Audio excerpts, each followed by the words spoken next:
ನಮಸ್ಕಾರ ವೀಕ್ಷಕರೇ, ನಾನು ಈಗಾಗಲೇ ಕ್ಲಾಸ್ 2 ಅಲ್ಲಿ ನಿಮಗೆ ನೋಟ್ಸನ್ನು ಕೊಡ್ತೀನಿ ಅಂತ ಹೇಳಿದ್ದೆ. ಈಗ ಕ್ಲಾಸ್ 3 ಅಲ್ಲಿ ನೋಟ್ಸನ್ನು ನೋಡ್ಕೊಳ್ಳೋಣ ಬನ್ನಿ.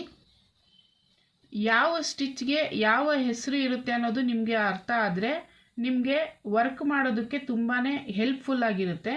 ಅದಕ್ಕೋಸ್ಕರ ನಾನು ಫಸ್ಟು ನೋಟ್ಸನ್ನು ಕೊಡ್ತಾ ಇದ್ದೀನಿ. ನೀವು ಈ ನೋಟ್ಸನ್ನು ಬರೆದಿಟ್ಕೊಳ್ಳಿ.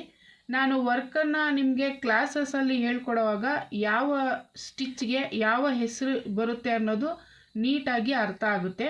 ಅದಕ್ಕೋಸ್ಕರ ಈ ನೋಟ್ಸನ್ನು ತೋರಿಸ್ತಾ ಇದ್ದೀನಿ, ನೋಡ್ಕೊಳ್ಳಿ.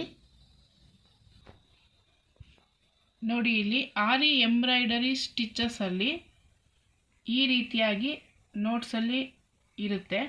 ಆರಿ chain stitch, aari double chain stitch, zigzag stitch, back chain stitch, choti stitch, stem stitch ಅಂತ ಇರುತ್ತೆ. ಇದು ಆರಿ ಫಿಲ್ಲಿಂಗ್ ಸ್ಟಿಚ್ಚಲ್ಲಿ ಈ ರೀತಿಯಾಗಿ ಬರುತ್ತೆ. ನಂತರ ಮೆಟೀರಿಯಲ್ಸ್ ವರ್ಕ್ ಸ್ಟಿಚಸಲ್ಲಿ sugar bead stitch, bead work stitch ಈ ಥರ ಎಲ್ಲ ಬರುತ್ತೆ. ನೆಕ್ಸ್ಟು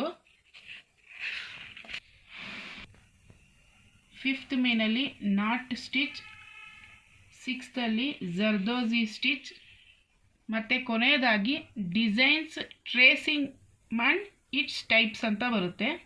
ಇದರಲ್ಲಿ ನಾವು ಯಾವ ರೀತಿಯಾಗಿ ಟ್ರೇಸಿಂಗ್ ಪೇಪರಲ್ಲಿ ಯೂಸ್ ಮಾಡ್ಕೋಬೇಕು, ಯಾವ ರೀತಿ ಡಿಸೈನ್ನ ನಾವು ವರ್ಕ್ ಮಾಡಬೇಕು ಅನ್ನೋದೆಲ್ಲ ಇದರಲ್ಲಿ ಲಾಸ್ಟಲ್ಲಿ ಗೊತ್ತಾಗುತ್ತೆ.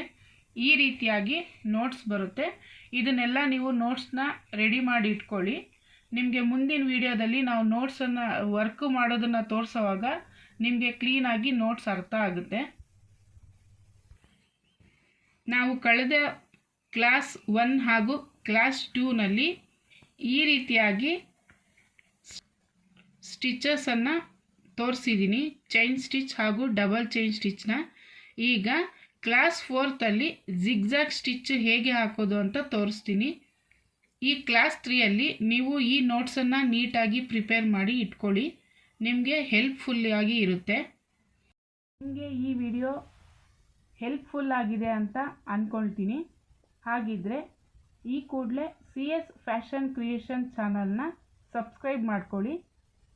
ಯಾಕೆಂದರೆ ನಾವು ಯಾವುದೇ ವಿಡಿಯೋ ಹಾಕಿದ್ರೂ ಅದರ ನೋಟಿಫಿಕೇಷನ್ ಫಸ್ಟ್ ನಿಮಗೆ ತಲುಪುತ್ತೆ. ನಿಮಗೆ ಯೂಸ್ಫುಲ್ ಆಗುತ್ತೆ ಅಂತ ಅಂದ್ಕೊಂಡಿರ್ತೀನಿ. ನಿಮ್ಗೆ ಯಾವುದೇ ಡೌಟ್ಸ್ ಇದ್ರೂ ಕಮೆಂಟ್ ಮೂಲಕ ತಿಳಿಸಿ. ನಿಮಗೆ ಈ ವಿಡಿಯೋ ಇಷ್ಟ ಆದಲ್ಲಿ ಲೈಕ್ ಮಾಡಿ ಮತ್ತು ಶೇರ್ ಮಾಡಿ. Thank you.